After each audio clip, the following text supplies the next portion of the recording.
بسم اللہ الرحمن الرحیم صلی اللہ علی النبی الامی الرؤوف الرحیم الدین النصیحہ۔ سامعین کرام، آج کی یہ جو ویڈیو ہے یہ میں نے چند دوستوں سے رابطہ بھی کیا، چند علماء دوست سے بھی، ان سے کوئی جواب نہیں آیا۔ دین جو ہے یہ سراسر خیر خواہی کا نام ہے، اور بخاری شریف کی پہلی حدیث پاک ہے کہ انما الاعمال بالنیات، اعمال کا داد و مدار نیات پر ہے۔ میری نیت اللہ جانتا ہے، میں اس نیت میں اپنے رب کی رضا اور اپنے آقا کریم علیہ السلام کی شفاعت کی امید رکھتے ہوئے یہ ویڈیو بنا رہا ہوں، اور پورے پاکستان کے علماء اہل سنت جن کو اللہ نے مقام اور مرتبہ دیا ہے ان سے بھی میری گزارش ہے، اور بالخصوص جس شخصیت کے متعلق میں یہ ویڈیو بنا رہا ہوں، میرے اپنے گھر کے اندر ان کا ماحول ہے، بچے میرے ان میں پڑھتے ہیں اور مجھے وہ ماحول بڑا پسند ہے۔ عشق رسول کا ماحول ہے، ادب کا ماحول ہے، تعظیم کا ماحول ہے، پوری دنیا میں کام ہے۔ میری مراد ہے امیر اہل سنت ابو البلال جناب الیاس قادری اتاری ضیائی زید شرفہ۔ مجھے آپ سے بے انتہا لگن ہے، آپ کے کاموں کو دیکھ کر مجھے دینی جو کام ہے اس میں مجھے قرون اولیٰ کی خوشبو آتی ہے۔ ابھی چند دن پہلے، چند دن نہیں بلکہ 26 رمضان کو غالباً آپ کا یوم پیدائش ہے، اور اس پر ہمارے مرکز فیضان مدینہ کے اندر ایک جلوس نکالا گیا جو کہ میڈیا پر بھی چلا اور آپ کے مرکزی پیچز پر بھی غالباً چلایا گیا۔ اس میں یہ ہے کہ آپ کے جو رفقا ہیں، آپ کے خلفاء ہیں، محترم جناب حاجی عمران اتاری صاحب ہیں، آپ کے جانشین جو ہمیں بھی عزیز ہیں وہ بھی اس میں شریک ہیں۔ اس میں آپ کی ولادت کے نعرے لگ رہے ہیں، اس میں جشن اتار کے نعرے لگ رہے ہیں۔ میری آپ سے یہ گزارش ہے، میں آپ سے ہاتھ جوڑ کے عرض کرتا ہوں، اس کو نصیحت سمجھیے گا۔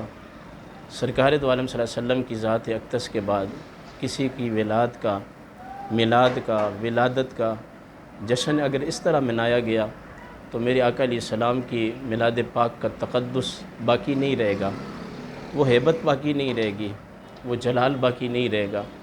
حضور علیہ السلام کی ذات اقدس تک اس میلاد کے جلوس کو آپ خاص رکھیں۔ یہ میرے آقا کا خاصہ ہے۔ جہاں حدیث میں عبادت کی باتیں ہیں وہاں نبی کریم علیہ السلام کی جسم مبارک کی، آپ کے بستر مبارک کی، آپ کی عصا مبارک کی، آپ کی اونٹنیوں کی، آپ کے کتنے بال سفید تھے داڑھی کے، کتنے آپ کے زلفوں کے بال سفید تھے، یہ سب باتیں ذکر ہوئیں۔ میں یہ چاہتا ہوں کہ یہ جو ولادت مصطفیٰ کا جلوس ہے یہ آپ علیہ السلام کے ساتھ ہی خاص ہے، آپ کی ملادت منائی جائے، آپ کی میلاد منائی جائے۔ میں آپ سے گزارش کرتا ہوں امیر اہل سنت سے ہاتھ جوڑ کر، آپ مجھے چھوٹا بندہ سمجھیں، جیسے سمجھیں، آج ہی آپ اعلان کر دیں کہ آئندہ کبھی بھی میرے یوم پیدائش پر نہ میرا جلوس ہوگا، نہ جھنڈے اٹھائے جائیں گے، نہ اس طرح نعرے لگائے جائیں گے۔ مجھے ایسا لگا کہ میلاد شریف کے جلوس کے قریب نہیں بلکہ اسی طرح کا یہ اہتمام ہو گیا جس سے تقدس پائمال ہو جائے گا۔ میں صرف یہاں آپ سے امام مالک رحمۃ اللہ تعالیٰ علیہ جو سب سے بڑے عاشق رسول تھے، اور مجھے آپ کے عشق کے اندر ذرا برابر بھی مجھے کوئی شک نہیں ہے۔ اگر مجھے آپ کے عشق کے اندر امیر اہل سنت شک ہو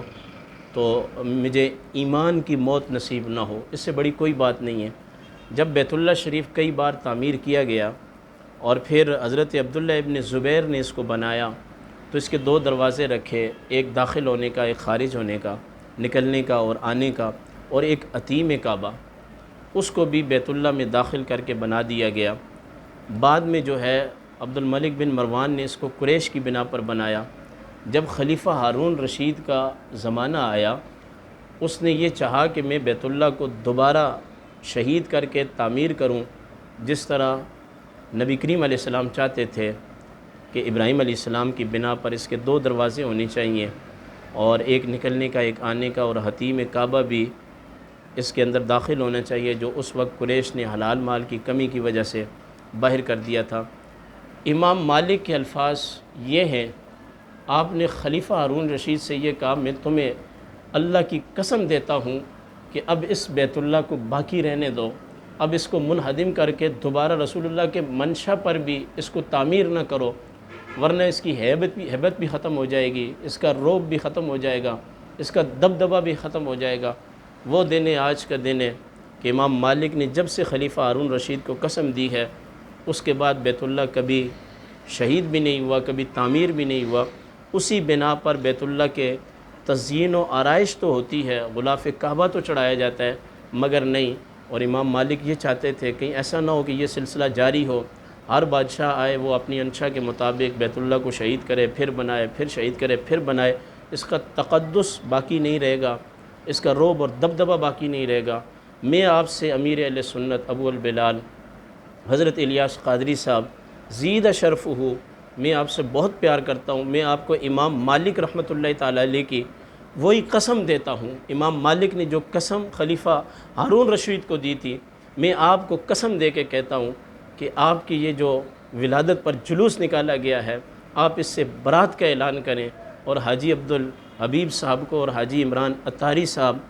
جن کی بڑا کردار ہے دین کی تبلیغ کے معاملے میں، اور اپنے جان نشین کو بلا کر یہ بات آپ فرما دیں کہ جس طریقے سے میری یوم پیدائش پر تم نے جلوس نکالا ہے، آئندہ جو بھی جلوس ہوگا وہ آقا نامدار صلی اللہ تعالیٰ علیہ وسلم کی میلاد پاک پر ہوگا۔ میری یوم پیدائش پر بکرے کاٹو، نفل پڑھو، قرآن خوانی کرو، مگر اس طریقے سے جلوس نہ نکالنا، کیونکہ اس طریقے سے جلوس نکالنا، کلمہ طیبہ کا ورد کرنا اور اس میں نعرے لگانا، یہ صرف اور صرف خاصہ ہے آمنہ کے دلارے کا، آقا دو جہاں کا، سید المرسلین کا، امام الانبیاء کا، یہ صرف اور صرف ان کا خاصہ ہے۔ ان کے لیے یہ اس طرح کی شان کے ساتھ، شوکت کے ساتھ، عظمت کے ساتھ جلوس نکالے جائیں گے، باقی کسی اور کے لیے نہیں۔ اور امیر اہل سنت، میری آپ سے بھی گزارش ہے، آپ اہل سنت کے اندر باقاعدہ ایک سند کی حیثیت رکھتے ہیں، یعنی آپ کی بات کو بھی سند مانا جاتا ہے، آپ کے قول کو بھی اور آپ کے فعل کو بھی۔ اگر آپ کی تنظیم کے اندر اس طرح کے معاملات ہوں گے تو پھر ہماری آنے والی نسلیں اپنے پیروں کا، اپنے بڑوں کا، اپنے بزرگوں کی میلاد کے جلوس نکالیں گے۔ سرکار دو عالم صلی اللہ علیہ وسلم کی میلاد پاک کی جو شان و شوکت ہے، اس کی ہیبت بھی کم ہو جائے گی، اور پھر قیامت تک ہمارے علماء بڑے پریشان ہوں گے، مصیبت میں ہوں گے کہ کیسے اس پر ہم دلائل پیش کریں۔ میری آپ سے گزارش ہے کہ آپ اس کام کو ختم کریں اور منع فرما دیں اپنی زندگی کے اندر۔ اللہ پاک آپ کو خوش رکھے، آپ کے جان نشین کو سلامت رکھے، حاجی عمران صاحب کو، عبدالحبیب صاحب کو، جو بھی آپ کے رفقا ہیں، ان تمام کو اللہ پاک خوش رکھے، اور اللہ پاک آپ کو اسی طرح نبی کریم علیہ السلام سے عشق اور محبت آپ کے ہمارے فیضان مدینہ سے 12 ربیع الاول کی رات،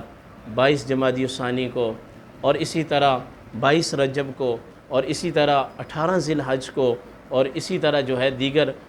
جو ہمارے مقدس راتیں ہیں اور برکتوں والے ایام میں، ان میں اللہ کے نعرے، اللہ کے حبیب کے نعرے، اللہ کے حبیب کی آل بیت کے نعرے اور اللہ کے حبیب کے صحابہ کے نعرے ہی لگاتے رہنے کی اور مسلک حقہ کی اشاعت کی توفیق عطا فرمائے۔ وآخر دعوایا ان الحمد للہ رب العالمین۔